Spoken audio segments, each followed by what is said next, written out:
Professor, Oi. eu tenho uma pergunta. Até quando pode ser entregue suas atividades? Até dia 28. Aí você olha lá as atividades que ainda faltam fazer, cada um. Essa aqui eu não entreguei, não. Essa eu entreguei. Ô, E professor, aí, é no até o dia Classroom? 28 vocês têm que entregar. Chegou dia 28, é fechado. Que vai dar nota. Até o dia 28? Não, Agora apareceu, professor. como eu disse a vocês anteriormente, nota não vai dar. Vão ser utilizadas essas notas quando voltar para ver o ciclo, né? Quem tá e quem não tá. Ô, professor, Beleza? essas atividades tá no Oi. Classroom? Tá tudo no Classroom. Todas elas. Veja só, o feudalismo.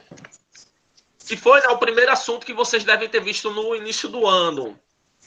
Então, no feudalismo, a característica são 3 características principais que a gente tem o feudalismo. A primeira característica dela é a força da igreja, né? A igreja vai ter um poder muito forte. A igreja vai se tornar a maior instituição do mundo nesse período aqui feudal. O segundo ponto. A economia era por meio de terras e a igreja tem um bocado, então. O segundo ponto é a terra. As pessoas não vão utilizar dinheiro. Toda a questão monetária vai ser em base das trocas. Então, as trocas vai ser a base de. Quer dizer que. Como se chama isso mesmo, professor? Quer dizer que nesse período os governos são baseados em teocracia? Não, não é a teocracia, não. Não chega a ser teocracia. Mas a igreja ela vai ter muito poder. Como se chama esse jeito de meio que pagar, assim, professor? Sistema de trocas. Eles ficavam trocando. Mas não tem um nomezinho? Não, o termo. O termo. O termo. O nome que se dá. Professor, o mundo islâmico é parecido com o feudalismo antigo? Islâmico de hoje? Não. O mundo islâmico é completamente diferente. Até porque o mundo islâmico... Totalmente diferente. Eles utilizavam dinheiro. A religião dominava muito. Outro ponto é que a gente vai ter a divisão de classes sociais. Nobres, clero e camponeses, que vai ficar muito forte. Essa divisão de classes sociais, que hoje a gente conhece como pobres e ricos. Aí é a primeira vez que a história vão se dividir as pessoas de acordo com seus bens, as suas posses. Vai ser nesse período aí do feudalismo. Aí no período do pré-colombiano não tinha isso também, não, com os maias? Eles tinham uma pirâmide lá. Sim, não, tinha a pirâmide social entre eles. Mas, assim, algo tão rígido que vai influenciar por tanto tempo, tantas pessoas diferentes, o primeiro feudalismo. Porque as classes não...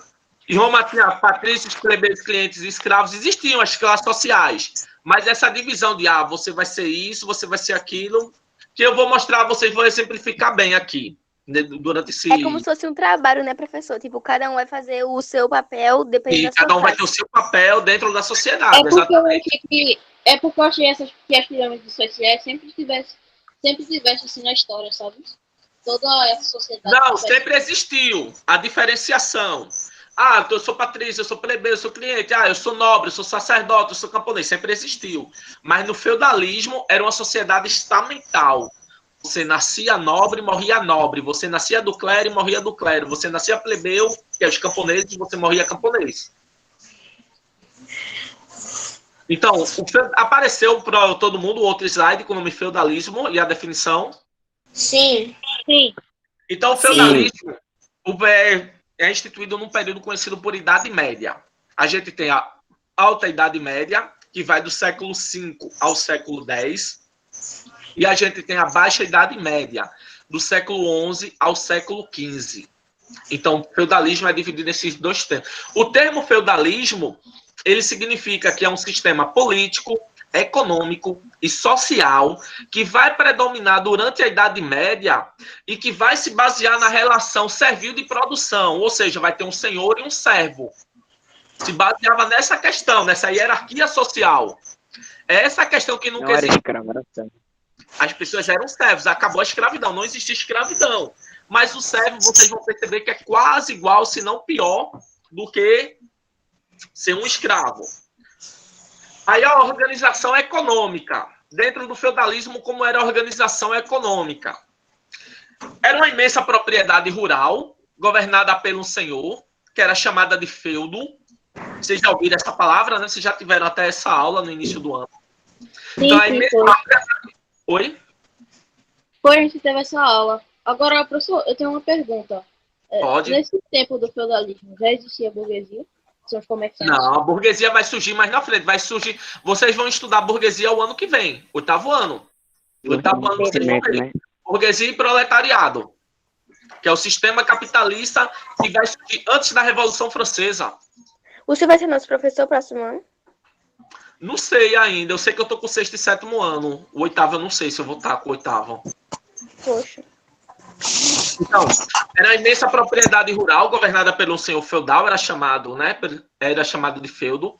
A terra, então, o dinheiro não vai valer mais nada. Dinheiro, ouro, prata, diamante, não vai valer mais nada durante esse período. O que valia era você possuir terra.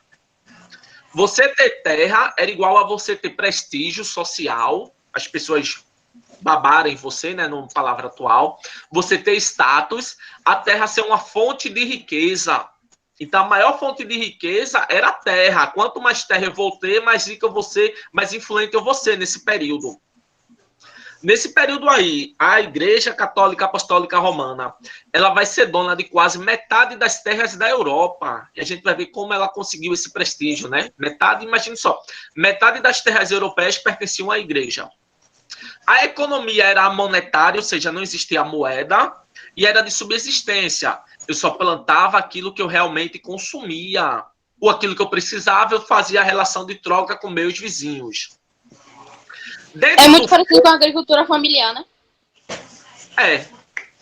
Uma agricultura familiar bem primitiva. Dentro do feudo, o feudo, né, que era a fazenda, a terra do senhor, era dividida em 3, que era o manso senhorial, o manso sérvio e as terras comunais. Então, dentro do feudo tinha essa divisão. O manso senhorial ficava o castelo e as terras de uso exclusivo do senhor. Então, dentro do manso senhorial, só quem podia andar era o senhor. Professor, eu achava que o manso senhorial era tipo, vamos dizer assim, eles plantavam e tudo que eles plantavam tinham que dar pro senhor. Eu sempre aprendi assim. Sim, mas essas eram as terras do senhor. Eles só iam para o manso senhorial para trabalhar. Sim, pronto. Eles trabalhavam em tudo que eles plantavam, qualquer coisa que eles cultivavam ali, tinham que dar pro senhor. Ficavam com nada. Tudo Eu era acho do que o senhor. manso senhorial Já fosse nas terras, no manso servil, eles utilizavam e uma parte também tinha que dar pro senhor. Isso. Professor, minha internet tinha caído. Voltei agora. Tá certo. Professor, eu achava que o manso senhorial servia como se fosse um empréstimo. Não. Manso senhorial era as terras do senhor. Vou mostrar aqui para vocês. Estão vendo a imagem do que é o feudo? Sim. Sim. Pronto, aí essa parte de cima é o manso senhorial. Ela é as terras do senhor. O senhor morava no castelo.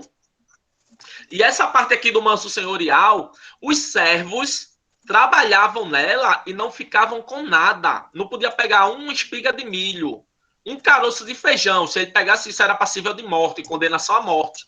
Apesar de trabalhar de sol a sol. Que aí eram as terras do senhor. Era nessas terras que o senhor vendia e trocava e ficava barganhando. Aí tem o manso sérvio, que é essa parte à direita, abaixo. Esse manso sérvio, o que era esse manso sérvio? Era as terras do senhor também? Era. Mas o servo poderia ficar com uma parte. Vamos dizer que meio a meio. Metade da plantação do manso sérvio era do senhor e metade da plantação era do servo. Enquanto que no manso senhorial, o servo trabalhava nela sozinho e não ficava com nada. Então essa é a diferença entre o manso senhorial e o manso sérvio. Já o manso comunal eram as terras comuns. Normalmente não se plantava no manso comunal, nas terras comunais, né? Manso comunal. Eram os bosques, os pastos, os lagos, eram utilizados por todos. Geralmente era onde ficavam os animais, né? Isso. Os animais também pertenciam ao senhor. Vamos dizer que ele criasse, sei lá, ele criasse uma vaca. E a vaca teve alguns bezerros. Os bezerros, se os bezerros nascessem no manso senhorial, seriam todos do senhor. Se nascesse no manso sérvio, metade dos bezerros era do senhor. E se nascesse no manso comunal, também pertenciam ao senhor. Então o servo trabalhava pra caramba, era explorado pra caramba e não ficava com quase nada. Ô professor, Oi. o manso comunal servia como espaço de lazer para a família Sim. do manso servil? Sim. E também para os servos também, né? Pro Era senhorial. lá onde as famílias se encontravam, tanto as famílias do senhor quanto as famílias dos servos.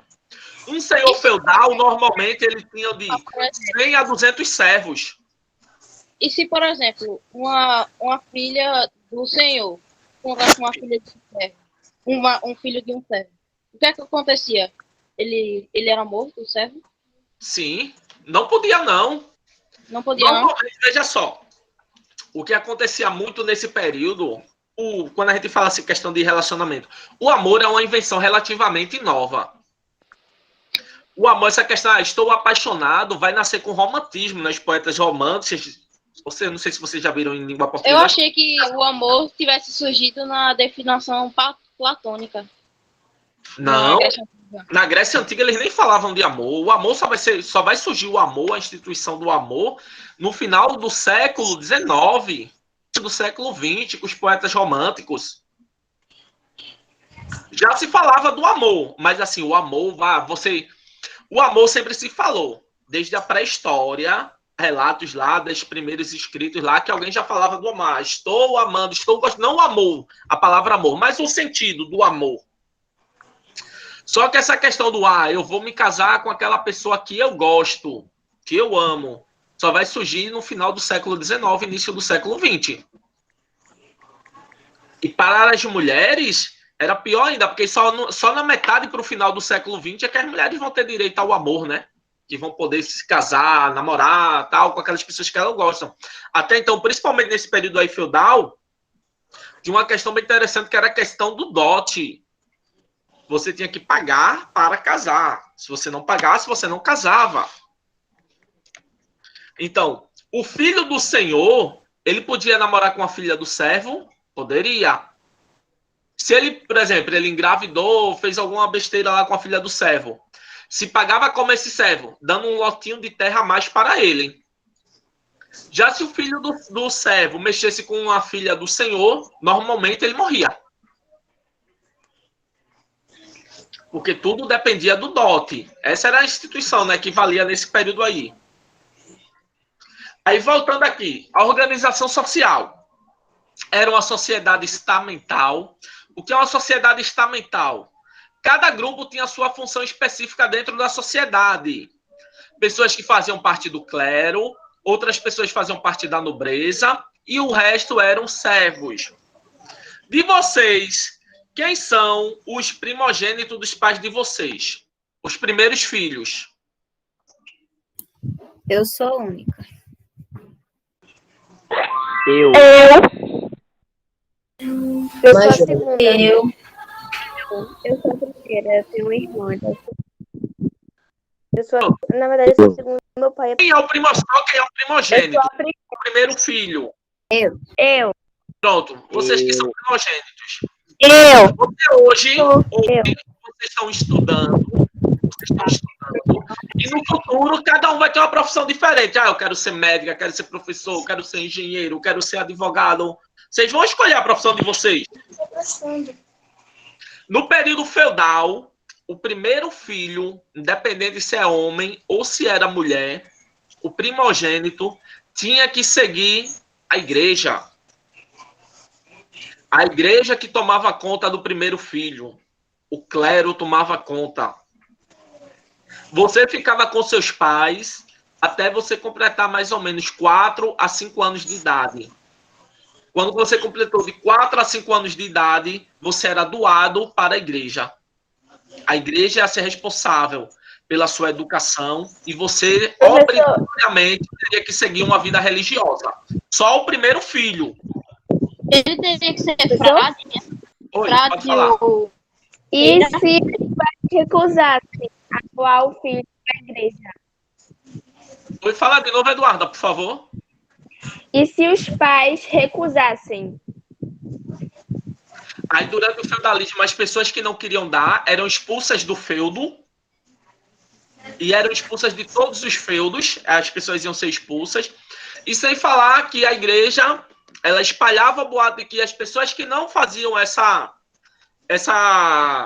abrindo mão, né, do seu filho em nome de Deus, a família inteira estava amaldiçoada e iria queimar para sempre no fogo do inferno. Professor, é como se fosse um imposto de Lembrando hoje em dia? que É como se fosse um imposto de hoje em dia. Pessoal, rapidinho.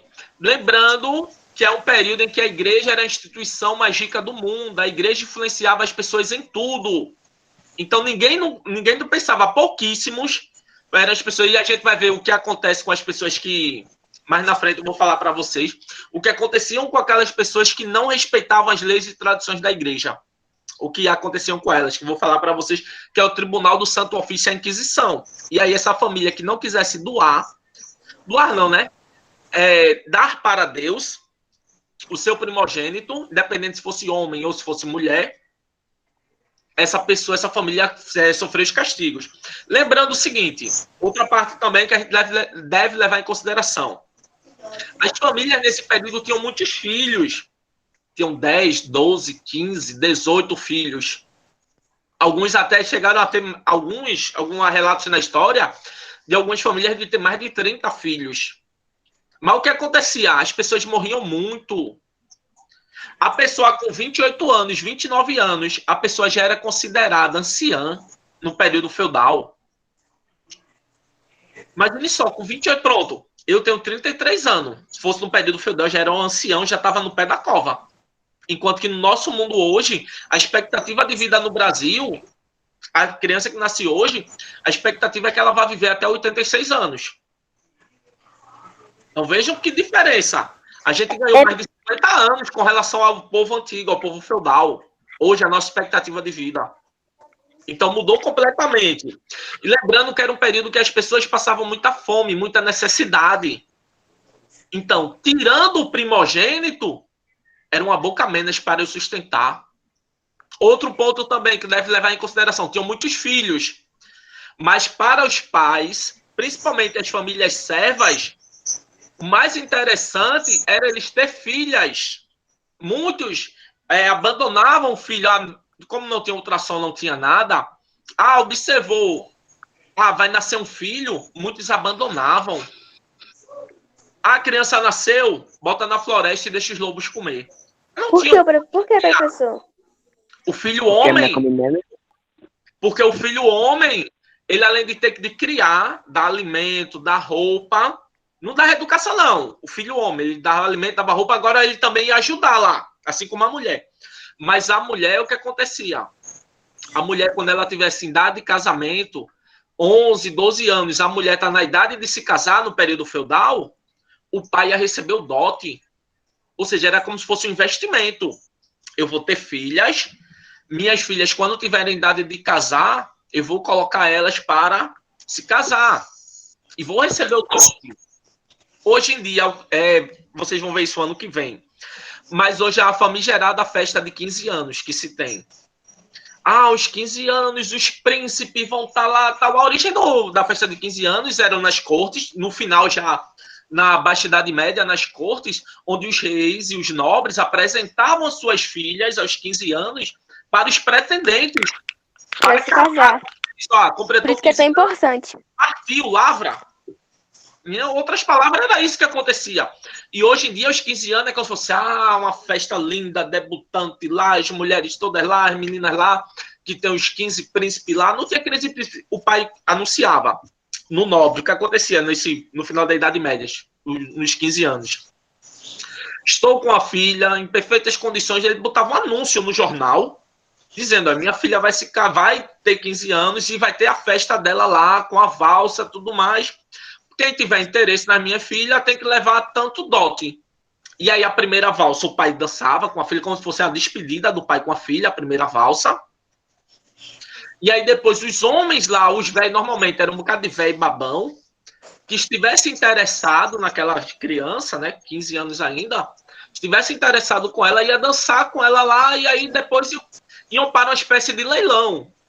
Com o pai, eu pago 40, eu pago 50, eu pago 100, eu pago 1.000, cada um ia dizendo. O que pagou mais preço, vendeu, pagou ao pai, no final da festa já levou a filha embora. Aí, professor, tipo, aí as meninas que faziam 15 anos eram leiloadas, né? 12, 13 anos, 15 anos eram leiloadas. Sim. Aqui nesse período, onde a gente está, veja só, para não confundir vocês. No início que a gente está nesse período histórico, as meninas com 12 anos ainda não tinham isso. A gente está falando das meninas servas. 12 anos, elas saíam de casa basicamente para ter alimento. E para o pai ter menos pessoas, e o pai ia ganhar dinheiro. No final do período feudal, aí vai se criar essa festa, esse festejo social, que é a festa de 15 anos que a gente tem hoje. Que hoje dá um sentido todo romântico, né? Oh, a minha menina vai se apresentar e vai dançar e vai ter não sei o quê. Só que a origem disso é completamente tosca, né? Para não dizer outra coisa. Então, tudo isso aconteceu no período feudal. Voltando aqui, o clero é dos representantes da igreja e tinha enorme prestígio. Lembra que eu falei para vocês anteriormente que quem era do clero, automaticamente o primogênito fazia parte do clero. Então, o primeiro filho, todo ele ia para o clero. A nobreza eram os responsáveis pela segurança, composta principalmente pelos senhores feudais. Aí vai surgir cargos de conde, duque, marquês. Os servos eram o resto da galera. A maioria da população, eles trabalhavam e produziam riqueza, não para eles, mas para o clero e para a nobreza. Ô, professor, Aí tá. a burguesia geralmente veio dos servos, né? Porque eles faziam as feiras, depois no Sim. fim, A nobreza vai evoluir e vai virar a burguesia. Não, eu tô falando Os senhores dos servos. feudais, né? Do caso, os senhores feudais. Os servos, eles... Alguns livros de história, né? Dizem que os servos, eles evoluíram para a burguesia por quê? Porque eles tanto produziam nas suas terras e vendiam e compravam mais comida, entendeu? Assim fazendo... Mas lá era tipo, você plantava pra comer, então não tinha esse negócio de vender. Não, é que eu tô falando do fim do período feudal. Começou o capitalismo e a burguesia a surgir. Sim, mas aí a burguesia só vai ganhar papel de destaque durante a Revolução Francesa. Antes disso, a burguesia era escancarada, ninguém ligava para a burguesia, não. A burguesia vai receber isso para fazer destaque durante a Revolução Francesa e vai comandar o mundo até hoje, né? A burguesia aí. São os líderes.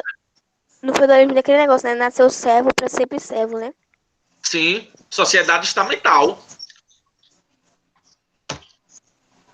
As obrigações pagas pelos servos, os impostos pagos pelos servos.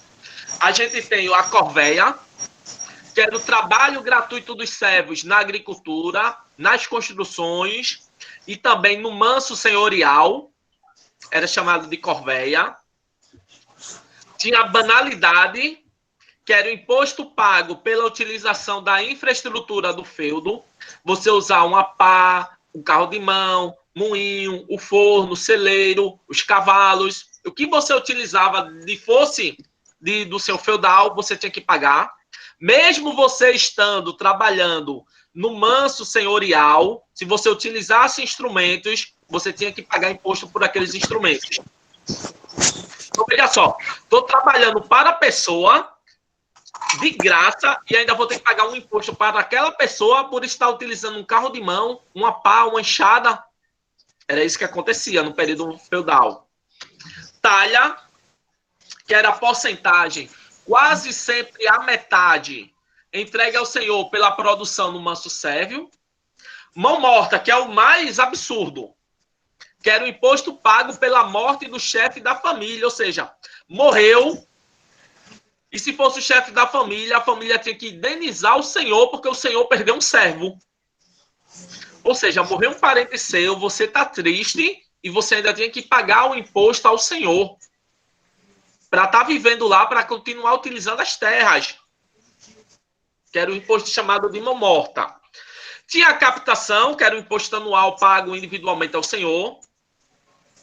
Tinha também o dízimo, que é 10% de tudo que você tinha que doar para a igreja, tinha que dar para a igreja. E os servos também eram obrigados a prestar serviço militar, né, em época de guerra. Oi. Até hoje, que minha tia, ela é evangélica, aí até hoje tem o dízimo. Aí sempre fica os papelzinhos com os nomes das pessoas pendurado na parede. Aí sempre quando chega o final do mês, ela sempre dá 10% para a igreja de tudo que ela recebeu ao mês. Ainda hoje a igreja ainda trabalha, né, com dízimo. Se eu não me Deixa eu engano, fazer uma. professor, Foi. a minha tia, quando ela dá o dízimo, ela me disse que quando ela dá o dízimo, não é nesse sentido de tem que dar, é mais para obras que são feitas na igreja. É isso mesmo. Não, hoje mudou o sentido. O imposto é o mesmo. Maldíssimo antigamente era para enriquecer os membros da igreja. Hoje é para a igreja pagar os impostos, ajudar os pobres, pagar a conta de água, de luz, internet e tal. Então, assim, mudou. O imposto é o mesmo, mas o sentido dele mudou completamente. Professor, tinha um negócio. Tinha, tipo, antigamente, minha mãe explicou que, tipo, os servos que acompanhavam a nobreza na guerra e que voltavam vivos, eles ganhavam, tipo, mais terras para plantar para eles mesmos comerem, aquele negócio de você plantar e comer. Então, quando eles acompanhavam e voltavam vivos, eles iam ganhando mais terra, mais terra, mais terra. Professor, O difícil era eles voltar vivos, né? Mas os que voltavam conseguiam. Com respeito maior do Senhor. professor, Pode falar.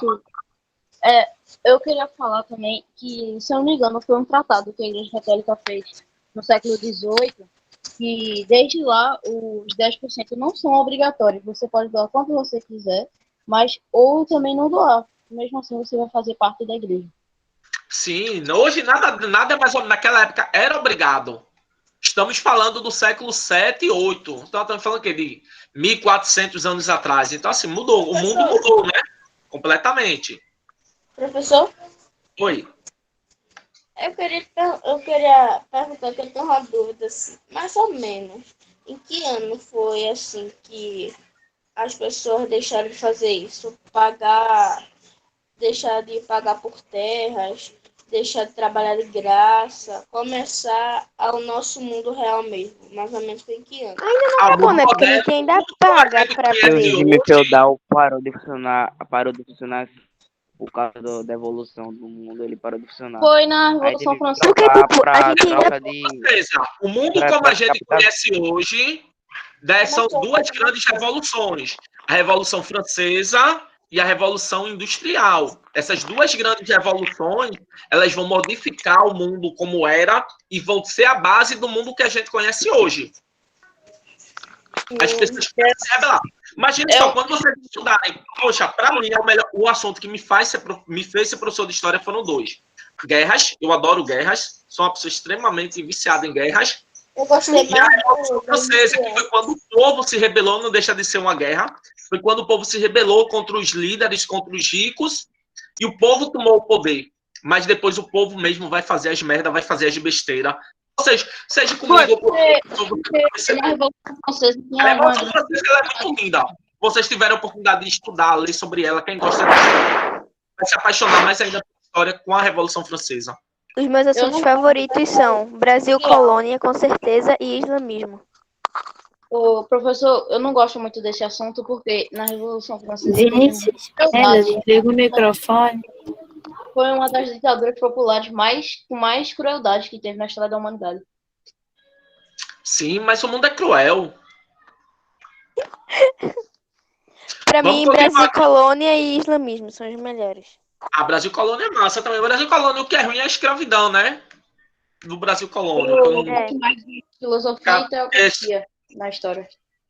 Aí a Igreja Católica, né, reforçava, deixava sempre bem claro para as pessoas, a Igreja Católica, o papel da nobreza é a proteção material da sociedade, ou seja, a nobreza tem o papel de proteger os servos, e vai existir a relação de sucerano e vassalo. Sucerano era o nobre que doava o benefício a outro nobre, né? No caso, o feudo. E o vassalo era o nobre que recebia esse feudo. Então, entre a nobreza tinha os graus diferentes, que vai surgir nessa relação de sucerania e vassalagem. O quanto mais rico eu sou, eu vou ser sucerano. Eu posso ser um nobre, mas só posso ser vassalo de outro nobre, ou seja, devo benefícios a outro nobre. Aí a função da Igreja Católica, agora é a parte mais polêmica, né? Mais legal, que é falar mal da religião.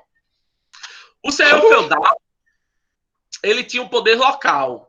O rei, na prática, né, tinha poderes limitados. Já a igreja tinha um poder universal. Imagine só que a igreja ela tinha um poder de dizer se você vai para o céu, vai para o inferno.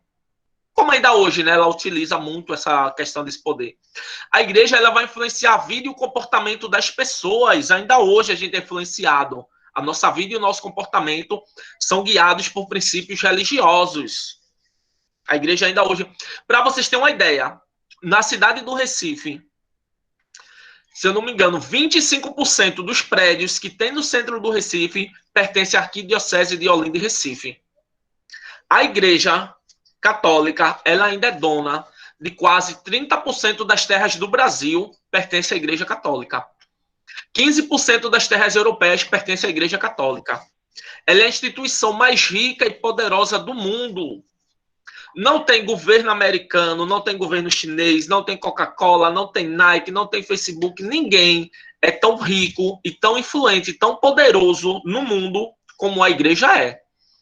Para vocês terem uma ideia, eu já vi uma entrevista de um bispo da igreja falando: se a igreja quiser, ela acaba com a pobreza e com a fome do mundo. Só que se ela acabar com a pobreza e com a fome do mundo, o que vai acontecer? As pessoas vão virar as costas para a religião. Por isso que ela não acaba, por isso que ela alimenta até a fome e a pobreza no mundo.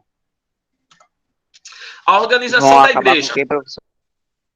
com a fome e com a pobreza. Se ela quiser, ela acaba. A igreja Sim, tem mas poder para isso. Mas como assim? Professor, mas só que como assim o povo vai virar as coisas para a religião? Se a Igreja Católica acabar com a pobreza e a fome no mundo, como assim? Não entendi. Veja só, boa parte das pessoas que vão para a igreja, que procuram religião, procuram o quê? A salvação, a fé. A fé. Não. Através da fé vão atrás de bens. Professor, Seja o senhor bem tem números para espiritual. comprovar isso? Oi? O senhor tem números para comprovar isso? Sim. Se tu olhar no site, religião 100%, é www.religião.com, ele fala sobre isso. Que as pessoas, a maioria das pessoas, só que assim, tem pessoas que vão realmente de coração, porque acreditam, tudo mais, mas boa parte das pessoas, elas vão para a igreja querendo um benefício. Mas só que daí é errado. Se você descobrisse que não existiria nem céu, nem inferno, você manteria sua vida religiosa?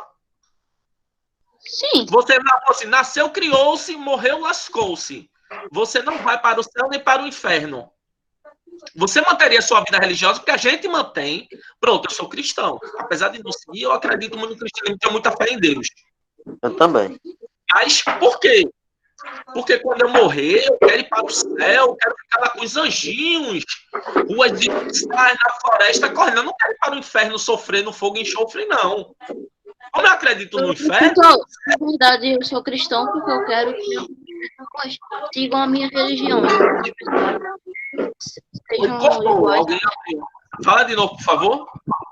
É porque, professor, eu sou cristão porque eu quero que as outras pessoas sigam a minha religião e vejam o caminho certo, que eu acho que é a verdade.